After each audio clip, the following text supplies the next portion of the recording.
नमस्कार, मैं हूं आरजू अंसारी और आप देख रहे हैं राष्ट्रीय जगत विजन न्यूज। राजनांदगांव जिले के लालबाग थाना क्षेत्र में शराब के नशे में धुत एक आरक्षक की हरकतों ने पुलिस विभाग की साख पर सवाल खड़े कर दिए हैं।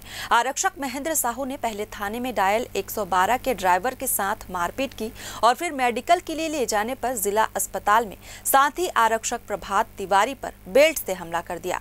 इस पूरी घटना का वीडियो अब सोशल मीडिया पर वायरल हो गया है।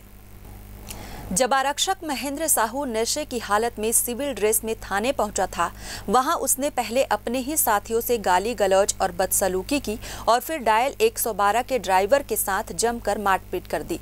शिकायत के बाद पुलिसकर्मी उसे मुलाहिजा के लिए जिला अस्पताल लेकर गए, जहां एक और विवाद खड़ा हो गया। अस्पताल में आरक्षक प्रभात तिवारी किसी से फोन पर बात कर रहे थे, तभी बगल में खड़े महेंद्र ने अचानक बेल्ट निकालकर उस पर हमला कर दिया। हमला होते ही प्रभात तिवारी ने प्रतिक्रिया देते हुए महेंद्र को पकड़ लिया और 2 घूंसे मारने के बाद एक कुल 8 थप्पड़ जड़ दिए। फुटेज में तिवारी यह कहते दिखाई दे रहा है कि कुछ नहीं कर पाएगा। वीडियो में महेंद्र साहू बेल्ट से हमला करने के बाद खुद यह कहते हुए भी दिख रहा है कि अच्छा किया वीडियो बना लिया। घटना के बाद महेंद्र को अन्य पुलिस कर्मियों ने काबू में कर लिया। वीडियो वायरल होने के बाद एसपी मोहित गर्ग ने तत्काल प्रभाव से आरक्षक महेंद्र साहू को निलंबित कर दिया है।